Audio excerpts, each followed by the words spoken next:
जय हिंद।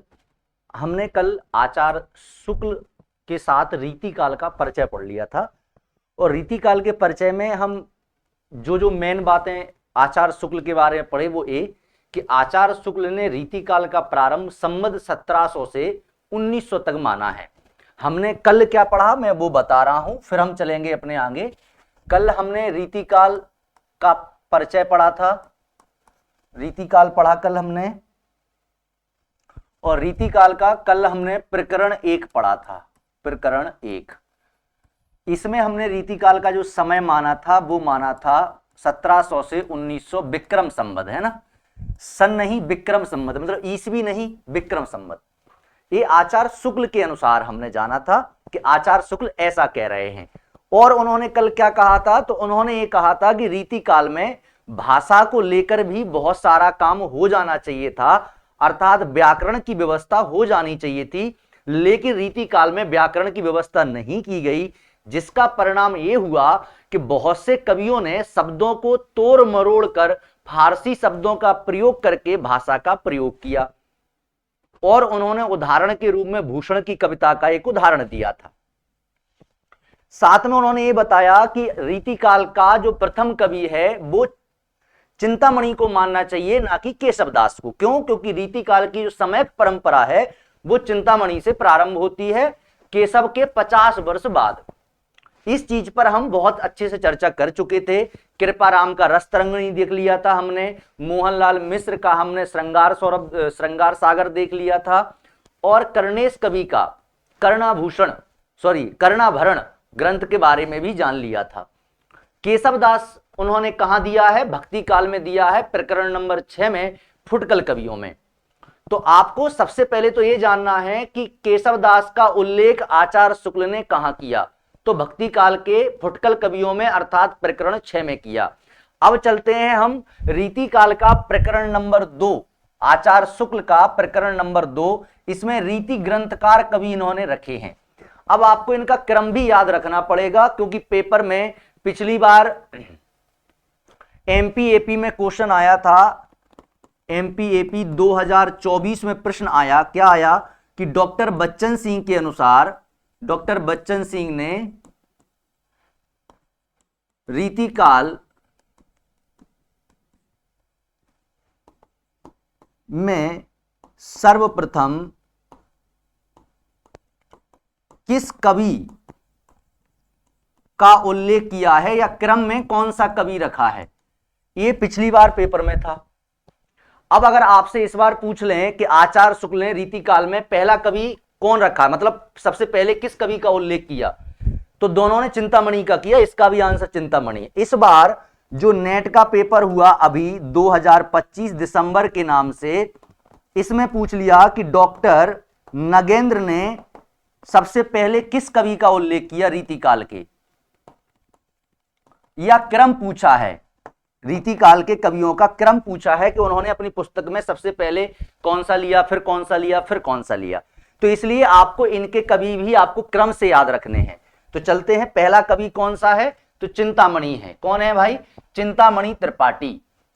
चिंतामणि त्रिपाठी। अब सीधी सी बात है, चिंतामणि त्रिपाठी क्यों है, तो उन्होंने पहले कहा कि रीतिकाल का पहला कवि या रीतिकाल का समय परंपरा चिंतामणि त्रिपाठी से चलती है।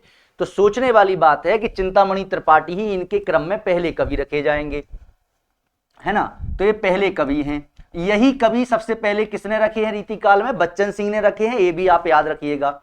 ये तिगवा कानपुर के रहने वाले थे और ये 4 भाई थे, और चारों भाई हिंदी साहित्य के बहुत अच्छे कवि हुए, जिसमें से चिंतामणि है, भूषण है, मतीराम है और जटाशंकर हैं। ये चारों कवि थे।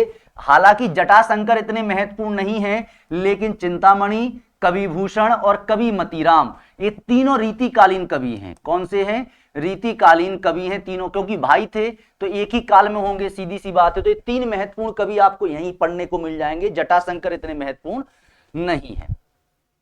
स्पष्ट हुआ? अब आगे चलते हैं, चिंतामणि को समझते हैं। ये है चिंतामणि त्रिपाठी जी। ये तिगवा में इनका जन्म हुआ था, कानपुर के रहने वाले थे, 4 भाई थे, जो आप देख चुके हैं। चारों भाई क्या है? कवि हैं। प्रथम 3 तो हिंदी साहित्य में बहुत यशस्वी हुए। प्रथम 3 मतलब चिंतामणि, भूषण और मतीराम। एक क्वेश्चन नेट में पूछा गया है कि निम्नलिखित में से कौन सा कवि या साहित्यकार चिंतामणि का भाई नहीं है, तो उसमें एक जटाशंकर की जगह कोई और ऑप्शन रख देते हैं, वो तो आपको पता होना चाहिए। इनके पिता का नाम रत्नाकर त्रिपाठी था। आजकल दादा पिता के नाम भी पूछे जा रहे हैं, जैसे सेनापति के दादा का नाम पूछ लिया जाता है परशुराम। तो ऐसे ही ये तीनों भाइयों के एक ही पिता हैं, तो आप इनका नाम याद कर लेंगे तो भूषण का, मतीराम और चिंतामणि तीनों के पापा का नाम आपको याद हो जाएगा कि इनके पापा का नाम क्या था।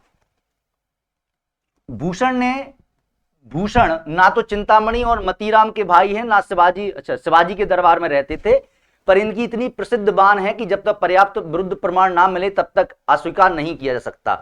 चिंतामणि का जो जन्म है वो हुआ था संमत 1616 में। अब ये संमत है, इसमें से आपको 57 घटा देना है तो बचेगा आपका 1609। तो इनका जन्म आपको याद रखना है 1609 ईस्वी है। क्या है? 1609 ईस्वी। और 1666 क्या है? विक्रम संवत है। अब कविता काल इनका 1700 के आसपास ठहरता है। इनका एक ग्रंथ है कवि कुल कल्पतरु, ये बड़ा प्रसिद्ध है, कल भी अपन ने इस पर बात की थी। ये अलंकार संबंधित है, तो इसको याद रखिएगा। कवि कुल कल्पतरु चिंतामणि त्रिपाठी का ग्रंथ है। आगे चलते हैं।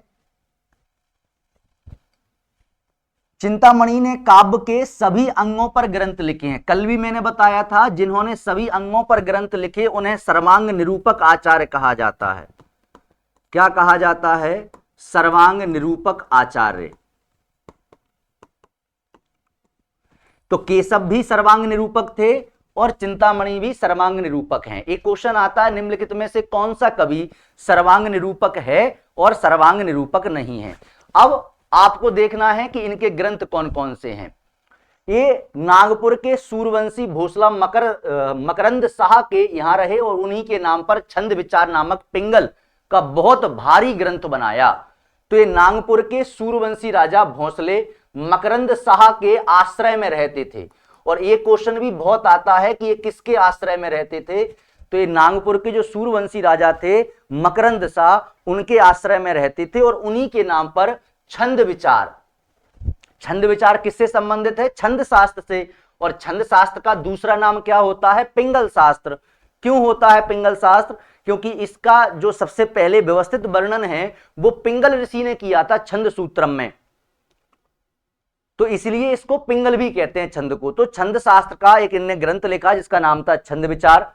इसके अलावा इन्होंने काव्य विवेक, कवि कुल कल्पतरु, काव्य प्रकाश, रामायण, ये 5 ग्रंथ इनके बनाए हुए हैं।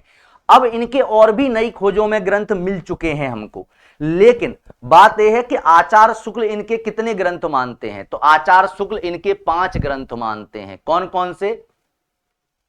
एक तो कवित, रामायण कवित। तो एक क्वेश्चन आया है कि रीतिकाल में रामायण किसने लिखा? तो चिंतामणि त्रिपाठी ने। काव्य प्रकाश, मैंने बताया था कि मम्मट ने संस्कृत में काव्य प्रकाश लिखा, इन्होंने हिंदी ब्रज भाषा में काव्य प्रकाश लिखा। और इनके आदर्श भी मम्मट, आनंदवर्धनाचार्य और आचार्य विश्वनाथ जी थे। तो आपको ये भी यहां से याद बना रहेगा। काव्य विवेक, कवि कुल कल्पतरु, ये आपको याद रखना है। और छंद विचार, ये आपको याद रखना है जो इनके ग्रंथ हैं। इनकी बनाई रामायण कवि, तो ये अन्य नाना छंदों में बहुत अपूर्व है। बाबू रुद्र सिंह सोलंकी, शाहजहां बादशाह और जैनदी अहमद ने इनको बहुत दान दिए हैं। इन्होंने अपने ग्रंथ में कहीं कहीं अपना नाम मणिकलाल भी कहा है। ये बहुत महत्वपूर्ण है, आपसे क्वेश्चन आएगा और ये क्वेश्चन चौंकाने वाला होगा। क्वेश्चन क्या बनेगा? मणिलाल।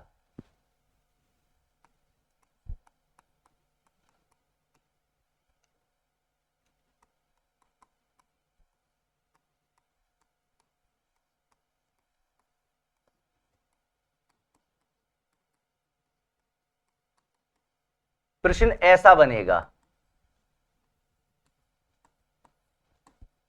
ऐसा बनेगा, मणिमाल किस कवि का नाम है? और ये चौंका देगा। तो मणिमाल किसका नाम है? तो मणिमाल चिंतामणि त्रिपाठी का नाम है, जो उनके ही ग्रंथों में कहीं कहीं हमको मिलता है। और ये किसके आश्रय में रहते थे? मकरंद शाह के आश्रय में रहते थे। इनके ग्रंथ कौन से हैं? काव्य विवेक है, काव्य प्रकाश है, कवि कुल कलतरु है, छंद विचार है और रामायण कवित है। ये सर्वांग निरूपक हैं। इनकी भाषा ललित और सानुप्रास होती थी। अवध के पिछले कवियों की भाषा देखते हुए इनकी ब्रज भाषा विशुद्ध दिखाई पड़ती है। विषय प्रणाली, वर्णन की प्रणाली भी मनोहर है। ये वास्तव में उत्कृष्ट कवि थे, इसको रट लो। और ये कितनी बार पूछी गई है ये मैं भी नहीं बता सकता, लेकिन लगातार पूछी जाती है। ये PYQ है। अब इसमें क्या पूछा जाता है? इसमें पूछा जाता है कि ये पंक्ति किस कवि किसके लिए कही गई है। पहला तो ये ऑप्शन में चिंतामणि भी आते हैं, मतीराम भी आते हैं, तो कंफ्यूज हो जाते हैं क्योंकि चिंतामणि के लिए कही गई है। दूसरा आता है कि ये किसने कही है, तो आचार्य शुक्ल ने कही है। तो आचार्य शुक्ल क्या कह रहे हैं कि इनकी भाषा ललित और सानुप्रास होती थी। ललित का मतलब होता है मधुर, जो पाठक को पकड़ ले, पाठक को पढ़ने पर मजबूर कर दे। सानुप्रास का मतलब होता है अनुप्रास सहित। अनुप्रास अलंकार का नाम है। अनुप्रास अलंकार क्या होता है? अनुप्रास अलंकार होता है जिसमें एक वर्ण की आवृत्ति बार बार होती है। इससे क्या होता है? इससे पढ़ने में लय आती है। जैसे परहित सरस धर्म नहीं भाई, पर पीड़ा सम नहीं अदमाई। तो परहित सरस धर्म नहीं भाई, पर पीड़ा सम नहीं अदमाई। तो जैसे आप इसको पढ़ते हैं ना, तो आपको एक वर्ण बार बार आता है तो पढ़ने में मन लगता है, लय आती है, उच्चारण सरल हो जाता है। इसलिए सानुप्रास भाषा अधिकतर रखी जाती है। तो इनकी भाषा जो है वो ललित है और सानुप्रास है। ये अवध के पिछले, अवध क्यों आया? क्योंकि इनका जन्म स्थान अवध क्षेत्र का है, कानपुर का। तो अवध के पिछले कवियों की भाषा देखते हुए इनकी जो ब्रज भाषा है वो बहुत ही मधुर है और विशुद्ध दिखाई पड़ती है। विषय प्रणाली भी मधुर मनोहर है। ये वास्तव में उत्कृष्ट कवि थे। इतनी लाइन याद कर लो, ये आपको कभी भी पूछी जाएगी और अपनी किताब में इसको अंडरलाइन कर लो। आगे चलते हैं। अब यहां नंबर 3 आए हैं। देखिए, नंबर 1 थे चिंतामणि, नंबर 3 आए हैं महाराज जसवंत। मैंने दूसरे नहीं लिए, लेकिन दूसरे आपको नाम याद होना चाहिए। और दूसरे का नाम क्या है जो दूसरे क्रम पर आए हैं? वो है बैनी, कवि बैनी। ये दूसरे नंबर पर रखे गए हैं आचार्य शुक्ल के द्वारा, कवि बैनी। इनका कोई भी ग्रंथ नहीं मिलता, फुटकल कवित मिलते हैं बस, है ना। तो इनका कोई भी ग्रंथ नहीं मिलता।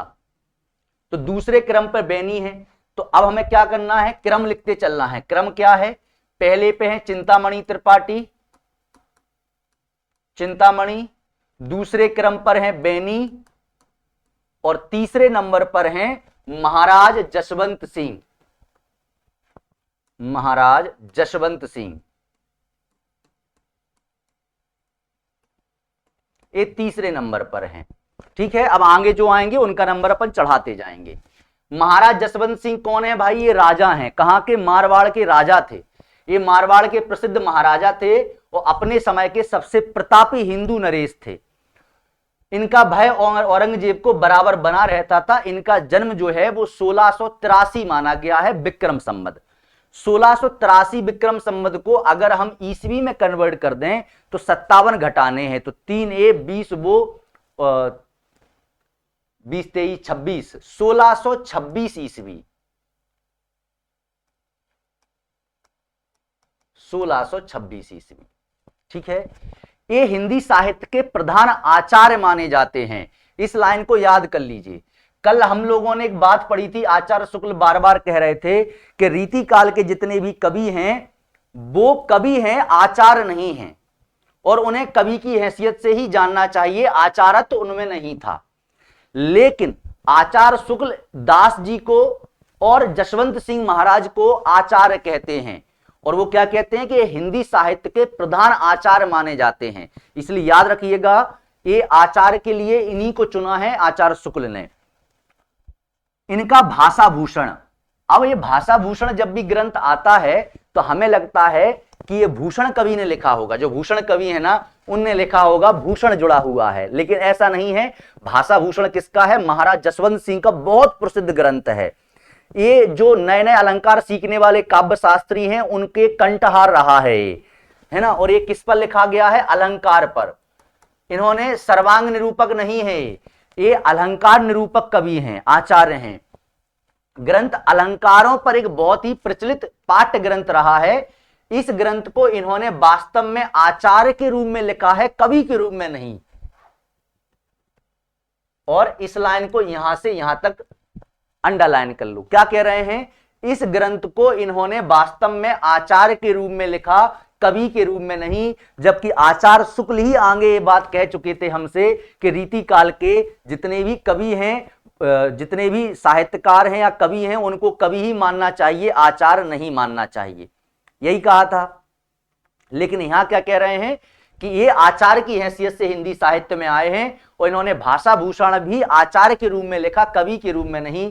प्राकथन में इस वर्ण का उल्लेख हो चुका है कि रीति काल के भीतर जितने लक्षण ग्रंथ लिखने वाले हुए वे वास्तव में कवि थे और उन्हें कविता करने के उद्देश्य से ही वे ग्रंथ लिखते थे, ना कि विषय प्रतिपादन की दृष्टि से। पर महाराज जसवंत सिंह जी इस नियम के अपवाद थे। वे आचार्य की हैसियत से हिंदी साहित्य के क्षेत्र में आए, कवि की हैसियत से नहीं। उन्होंने अपना भाषा भूषण बिल्कुल चंद्रालोक की तर्ज पर लिखा। तो यहां से इसको याद कर लीजिए कि वे आचार्य की हैसियत से ही हिंदी साहित्य के क्षेत्र में आए, कवि की हैसियत से नहीं आए। और ये देखिए, जो मैं बोल रहा था कि इस प्राकथन में इस चीज का उल्लेख हो चुका है कि रीति काल के जितने भी लक्षण ग्रंथ लिखने वाले हुए वे वास्तव में कवि थे, कविता करने के उद्देश्य से ही उन्होंने लिखे थे ग्रंथ। लेकिन आचार्य महाराज जसवंत सिंह आचार्य की हैसियत से हिंदी साहित्य में आए, उन्होंने अपना भाषा भूषण बिल्कुल चंद्रालोक की छाया पर बनाया, चंद्रालोक की छाया पर बनाया और उसी की संक्षिप्त प्रणाली का अनुसरण किया। जिस प्रकार चंद्रालोक में एक ही श्लोक के भीतर, और भाषा भूषण हिंदी ये ऐसे आ गया है, इसको लेना नहीं था। भाषा भूषण हिंदी काव्य रीति के अभ्यासियों के बीच वैसा ही सर्वप्रिय हुआ जैसा संस्कृत के विद्यार्थियों के बीच चंद्रालोक। इसको यहां से अंडरलाइन कर लेंगे, आप इतना इसको अंडरलाइन कर लीजिए कि ये तुलना कर रहे हैं कि भाषा भूषण भी वैसा ही प्रसिद्ध हुआ जैसे चंद्रालोक फेमस हुआ था, किसमें? संस्कृत में। भाषा भूषण बहुत छोटा सा ग्रंथ है। अब इनके कुछ और ग्रंथ हैं। भाषा भूषण हो गया, एक है अपरोक्ष सिद्धांत, अनुभव प्रकाश, आनंद विलास, सिद्धांत बोध, सिद्धांत सार और प्रबोध चंद्रोदय नाटक। इनके इतने और हैं। तो आपको ये ग्रंथ भी याद रखने हैं। भाषा भूषण के अलावा भी इन्होंने ग्रंथ लिखे। अगर कभी ये ग्रंथों के नाम आ जाएं, अपरोक्ष सिद्धांत, अनुभव प्रकाश, आनंद विलास, सिद्धांत बोध, सिद्धांत सार और प्रबोध चंद्रोदय नाटक, तो आपको पता होना चाहिए कि ये महाराज जसवंत सिंह के हैं। भाषा भूषण पर पीछे 3 टीकाएं रची गई। अलंकार रत्नाकर नाम की टीका, जिसे बंसीधर ने लिखा। ये एक क्वेश्चन आ चुका है, इनका ग्रंथ पूछा जा चुका है। बंसीधर ने एक टीका लिखी है, अलंकार रत्नाकर। बंसीधर, इनको याद रखिएगा।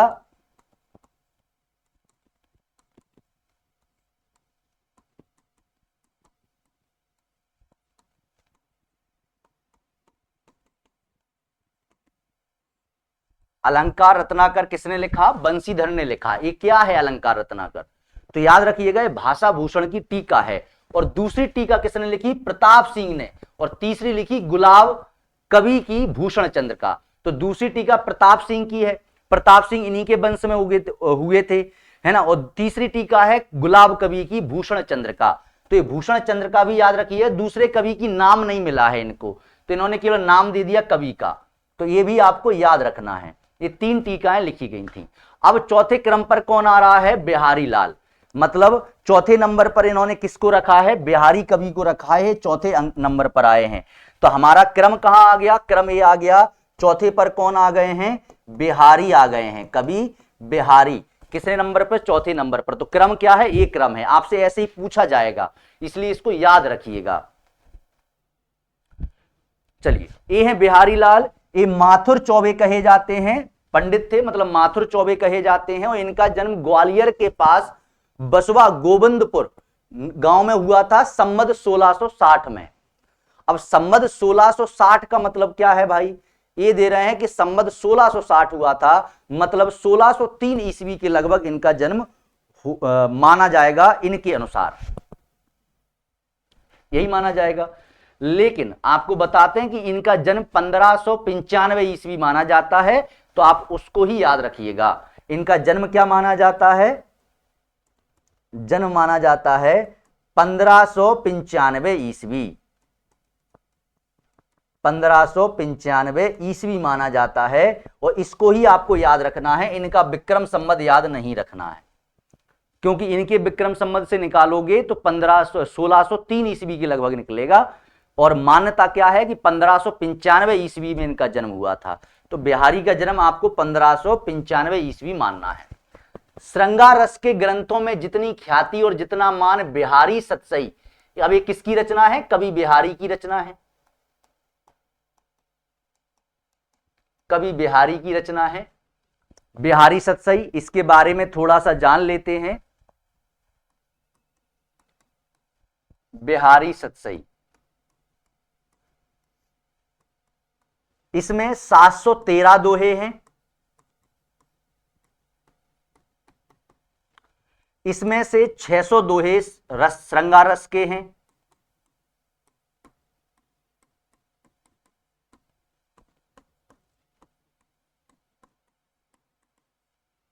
टोटल हैं 713। इसमें से 600 दोहे जो हैं वो श्रृंगार रस के हैं, शेष 113 दोहे नीति व भक्ति से संबंधित हैं। ठीक है, ये 713 दोहे हैं। आप यहां लिखिए, इसमें 6 सवैया हैं, सॉरी सोरठा हैं, तो टोटल हो गए 719। पदों की संख्या 719, दोहों की संख्या 713, 600 दोहे श्रृंगार रस से संबंधित हैं, शेष 113 दोहे नीति और भक्ति से संबंधित हैं। तब नीति, भक्ति और श्रृंगार, इन तीनों की त्रिवेणी बहती है कहां पर? बिहारी सतसई में। आचार्य शुक्ल ने 713 ही माने हैं, मिश्र बंधु 700 मानते हैं, मिश्र बंधु 700 दोहे मानते हैं। कितने मानते हैं? 700 दोहे मानते हैं। इसको याद रखिएगा, ये एमपीएपी 2022 का क्वेश्चन है। किसका है? 2022 का, है ना। चलिए, तो श्रृंगार रस के ग्रंथों में जितनी ख्याति और जितना मान बिहारी सतसई का हुआ, उतना और किसी का नहीं। इसका एक एक दोहा हिंदी साहित्य में एक एक रत्न माना जाता है। इसकी 50 टीकाएं रची गई।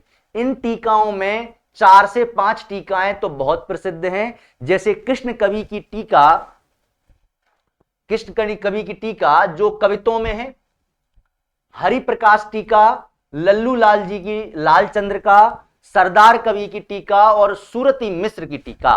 तो ये टीकाएं बहुत फेमस है जिनके उन्होंने नाम बताए। तो एक तो कृष्ण कवि की टीका है, ये सबसे पहले लिखी गई थी। कृष्ण कवि कौन है? इनके भतीजे भांजे माने जाते हैं, जिन्होंने दत्तक पुत्र माने जाते हैं इनके दत्तक पुत्र ने ही कृष्ण नाम से जो थे, उन्होंने इनके दोहों को कवित्वों में बदल दिया था। एक हरिप्रकाश टीका है,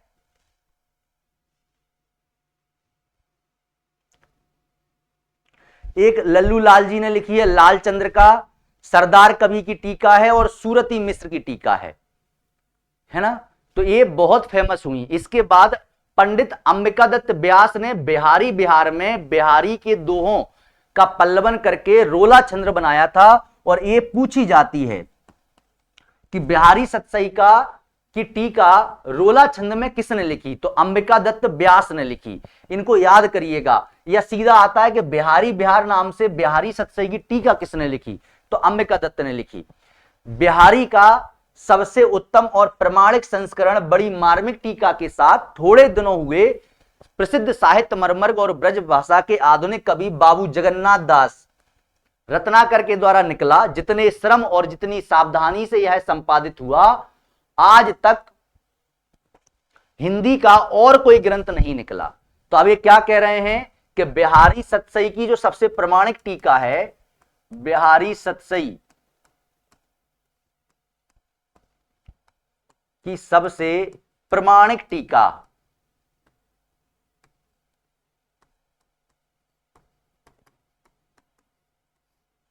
प्रमाणिक टीका, वो किसने लिखी? 1925 में लिखी। किसने लिखी? तो पंडित जगन्नाथ ने लिखी।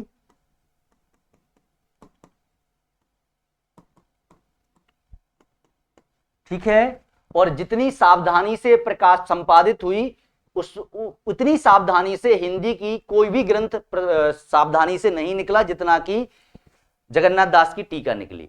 अब मुझे कोई इस टीका का नाम बता देगा क्या?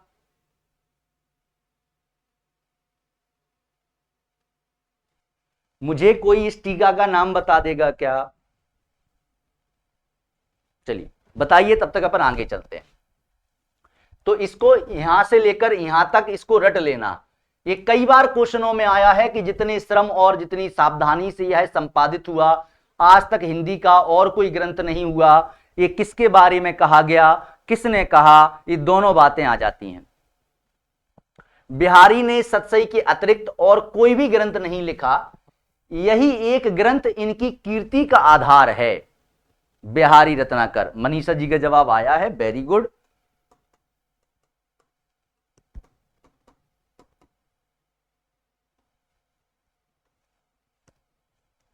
Very good. मनीषा जी, आप भी इंटरव्यू दे रहे हैं ना इस बार? मुझे याद नहीं है कि आपने बताया तो था शायद, लेकिन ध्यान नहीं है। चलिए, और कोई ग्रंथ नहीं है, यही एक ग्रंथ इनकी कीर्ति का आधार है। किसका आधार है? इनकी कीर्ति का। मतलब एक ही ग्रंथ लिखा और इतना यश इनको मिल गया। अब यहां से अंडरलाइन करिएगा, यह बात साहित्य के क्षेत्र में इस तथ्य की घोषणा कर रहा है कि किसी कवि का यश उसकी रचनाओं के परिणाम के हिसाब से नहीं, गुण के हिसाब से होता है। इतना इसको अंडरलाइन कर लेंगे, बहुत महत्वपूर्ण है। ये क्या कह रही है लाइन? पढ़ी तो आपने बार बार होगी। चलिए, बहुत बहुत शुभकामनाएं, और क्लास पढ़ते रहिए, ये इंटरव्यू में बहुत काम में आएगी, क्योंकि अपन इनके अर्थ समझ रहे हैं। वो क्या कह रहे हैं आचार्य शुक्ल कि यह बात, क्या बात? कि इनका एक ही ग्रंथ है और उससे इनको इतनी ख्याति मिल गई। और ग्रंथ नहीं लिखे, केवल एक लिखा है और उतने प्रसिद्ध हो गए कि साहित्य में अमर हैं, बिहारी। तो वो कहते हैं कि यही बात साहित्य के क्षेत्र में इस तथ्य की घोषणा करता है कि किसी कवि का यश उसकी रचनाओं के परिणाम के हिसाब से नहीं, गुण के हिसाब से होता है। परिणाम मतलब है मात्रा। तो किसी कवि ने कितनी मात्रा में ग्रंथ लिखे, ये उसकी यश और ख्याति का आधार नहीं हो सकते। उसकी ख्याति और यश का आधार होता है कि गुण, मतलब उस एक भी रचना लिखी है तो उसमें किस प्रकार के गुण भरे हैं, यही उसकी ख्याति का आधार होता है। और यह बात कई बार पूछी गई है, इसलिए इसको आपको याद होना चाहिए। मुक्तक कविता में जो गुण होना चाहिए वह बिहारी के दोहों में अपने चरम उत्कर्ष को पहुंच गया। तो मुक्तक कविता, अब मुक्तक कविता क्यों लिखी भाई? कोई प्रबंध थोड़ी था, एक एक दोहे अलग अलग चीजों पर लिखे गए, इसलिए मुक्तक है। तो मुक्तक कविता में जो गुण होने चाहिए वह बिहारी के दोहों में अपने चरम उत्कर्ष को पहुंचा दिया है। इसमें कोई संदेह नहीं कि मुक्तक में प्रबंध के समान रस की धारा नहीं रहती, जिसमें कथा प्रसंग की परिस्थितियों में अपने को भुला हुआ पाठक मग्न हो जाता है और हृदय में एक स्थायी प्रभाव ग्रहण करता है। इसमें तो रस के ऐसे छींटे पड़ते हैं जिनसे हृदय कलिका थोड़ी देर के लिए खिल उठती है। अब देखिए ये क्या बात कही इनने, ये बीच में कौन सी बात लेके आ गए आचार्य शुक्ल? वो कहते हैं कि इसमें संदेह नहीं कि मुक्तक में प्रबंध के समान रस की धारा नहीं रहती। प्रबंध क्या होता है? प्रबंध आप उसको कहते हैं जिसमें एक कहानी चल रही हो, जैसे राम भगवान की कहानी रामचरितमानस में चल रही है। जौहर में आप देखेंगे कि महाराणा प्रताप की कहानी चल रही है। तो उसमें क्या होता है कि नायक के जीवन में जैसी जैसी परिस्थितियां आती हैं वैसा वैसा पाठक अपने आप को मग्न कर लेता है, वैसा वैसा उसमें डूब जाता है वो। लेकिन मुक्तक में तो ऐसा है नहीं, मुक्तक में तो एक कथा चल नहीं रही है। तो ये क्या है? रस के छोटे छोटे छींटे हैं जो थोड़ी देर के लिए हृदय कलिका को खिला देते हैं। जैसे शेर व शायरी कहते हैं, आप उदास बैठे हैं और किसी ने उसी समय एक शेर आपको पढ़ के बता दिया या सुना दिया, तो आपका चेहरा थोड़ी देर के लिए खिल उठेगा, वाह मजा आ गया। ये वाली बात है दोहों में और मुक्तक में। यदि प्रबंध एक विस्तृत वन स्थली है, प्रबंध काव्य क्या है? एक वन स्थली, मतलब एक पूरा वन है, एक जंगल है, पूरी वन स्थली है जिसमें आप भ्रमण कर सकते हैं। तो मुक्तक क्या है? उस वन स्थली में से चुने हुए फूलों का गुलदस्ता। इसको याद कर लीजिएगा, ये ऐसी बात आचार्य शुक्ल कह रहे हैं बिहारी के लिए। यदि प्रबंध काव्य एक विस्तृत वन स्थली है तो मुक्तक एक चुना हुआ गुलदस्ता है। उसी वन स्थली में से फूलों को आपने चुना और उसका एक गुलदस्ता बना दिया, वो है मुक्तक काव्य। श्रेष्ठ श्रेष्ठ फूल चुन के आपने एक बना दिए। और प्रबंध काव्य क्या है? पूरी वन स्थली है, उसमें कांटे भी हैं, उसमें फूल भी हैं, उसमें समस्याएं भी हैं, सारा जीवन है उसमें। इसी तरह यह सभा समाजों में अधिक उपयुक्त होता है। इसी से यह सभा और समाज जो होते हैं, क्योंकि आप किसी समाज में बैठकर, किसी दो लोगों के बीच में बैठकर पूरा महाकाव्य तो सुना नहीं दोगे, लेकिन हाँ मुक्तक कविता सुना दोगे, एक मुक्तक कविता सुना दोगे। ठीक है। अतः जिस कवि में कल्पना की समाहार शक्ति, अब यहां से देखिए, समाहार शक्ति के साथ भाषा की समाहार शक्ति जितनी अधिक होगी उतनी ही वह मुक्तक की रचना में सफल होगा। अब ये क्या है कि मुक्तक लिखने में कौन कवि सफल होता है, वो यहां पर बता रहे हैं आचार्य शुक्ल। क्या कह रहे हैं? कल्पना की समाहार शक्ति।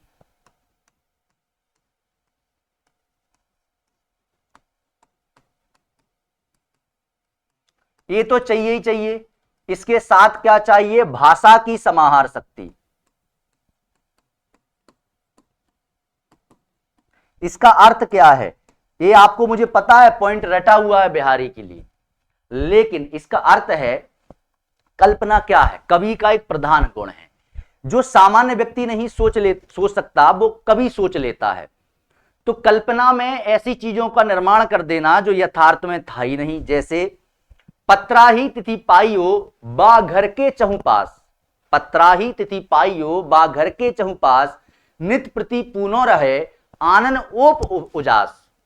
ये क्या है? वो कह रहे हैं कि नायिका इतनी सुंदर है, उसका चेहरा इतना खिला हुआ है कि उसके घर के पास जाकर हमें पत्रा में, जो पत्रा नहीं है तिथि देखने वाला कैलेंडर, तो पत्रा में ही तिथि देखनी पड़ती है, क्योंकि उसके घर के आसपास तो हमेशा पूनम बनी रहती है। पूनम का लड़की का नाम नहीं है, पूर्णिमा, जिसमें हमेशा चांदनी खिली रहती है, तो उसका चेहरा हमेशा चांदनी की तरह चमकता रहता है। एक कल्पना शक्ति है ना। तो ऐसी कल्पना शक्ति की समाहार, कल्पना की समाहार मतलब किसी कवि में कितनी कल्पना शक्ति समाई हुई है।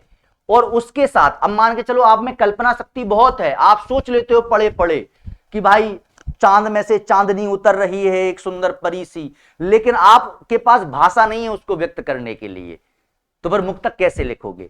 तो भाषा की भी समाहार शक्ति, मतलब आपके कम से कम शब्द अधिक से अधिक अर्थ को समाहार कर सकें, अपने आप में मिला सकें, उसको बोलते हैं समाहार शक्ति। और वो जितनी अधिक होगी कवि उतना ही श्रेष्ठ मुक्तकार होगा। और यह क्षमता बिहारी में पूर्ण रूप से वर्तमान थी।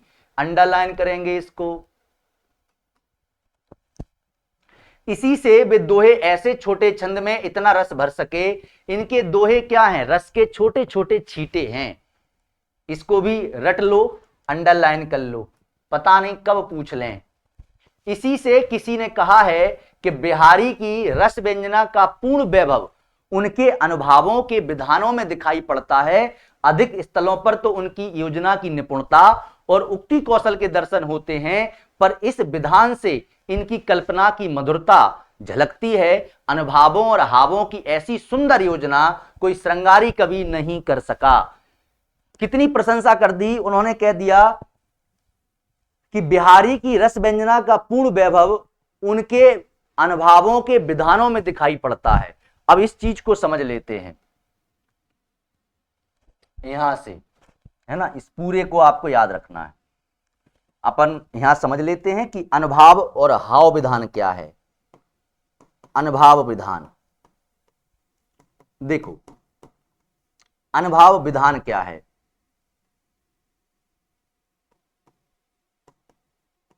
अनुभव विधान क्या है? अनुभव कहते हैं जब आप रस को पढ़ोगे, अगर आपने नहीं पढ़ा है तो आप जब काव्यशास्त्र पढ़ोगे, लेक्चर डले हुए हैं उसमें मैं आपको रस के अंग पढ़ाऊंगा। और रस के अंग में मैंने पढ़ाया होगा स्थाई भाव, फिर मैंने पढ़ाया होगा आपको विभाव, फिर पढ़ाया होगा मैंने विभाव में आपको आलम्बन और उद्दीपन, फिर मैंने पढ़ाया होगा अनुभाव। अनुभाव है क्या, आप ऐसे समझिए, मुझे क्रोध आ रहा है, ये आपको कैसे पता चलेगा बताइए, मैसेज करके बता दीजिए कमेंट से कि मुझे क्रोध आ रहा है, मतलब आप पे ही क्रोध आ रहा है। मान के चलो मैं आपके सामने बैठा हूं और मैं आपसे बहुत गुस्सा हूं, तो आपको कैसे पता चलेगा, आप कैसे ये जानेंगे कि मैं आपसे क्रोधित हूं?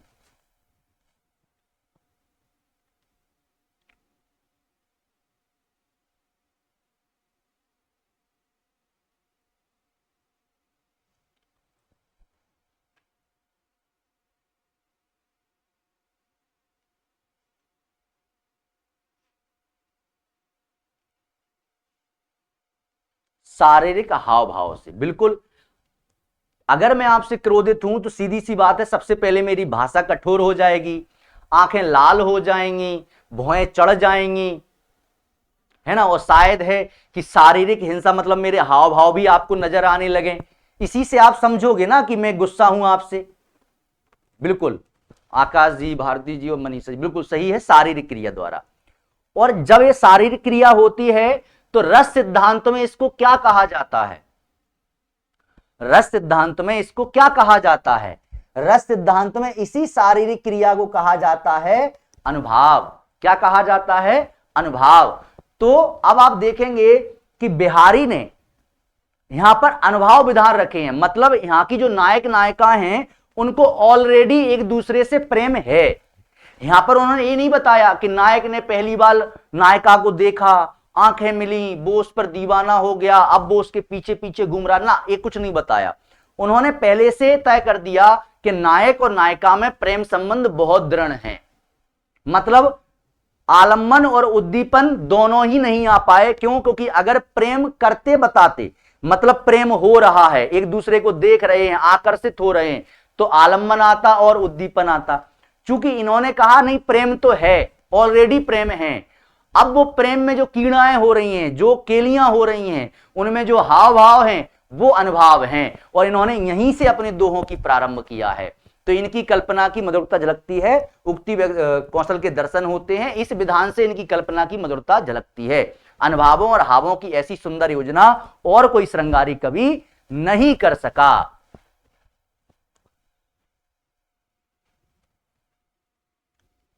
चलिए, चूंकि अपन को अब दूसरी क्लास भी करनी है तो आज हम यहीं तक पढ़ रहे हैं, और ये पीपीटी मैं आपको आज की वीडियो में नहीं, कल की वीडियो में भेजूंगा, क्योंकि अभी इसमें और भी कवि हैं जिनको मुझे पढ़ाना है। जैसे अभी बिहारी ही रह गए हैं आधे से ज्यादा, फिर भूषण रह गए हैं इसी में, है ना, इसी में भूषण भी डले हुए हैं। भूषण के बाद इसमें मतीराम मंडन भी डले हुए हैं, और इसमें कुलपति भी, हाँ, भूषण तक डले हुए हैं। इसमें भूषण है, मतीराम है, मंडन है, तो ये पढ़ने हैं 3 कवि। आज का समय हो गया है, तो हम मिलेंगे अब कल। इसी पीपीटी को मैं आज की लेक्चर में नहीं इंक्लूड करूंगा, कल के लेक्चर में डालूंगा। याद रखिएगा, कल के लेक्चर में पीपीटी डलेगी, हालांकि मैं आज के में भी डाल दूंगा, तो कभी आप भूल से इसको खोलो तो मिल जाए। धन्यवाद, जय हिंद। हम मिलते हैं मध्य प्रदेश की लोक कथाओं के साथ अभी 5 मिनट बाद।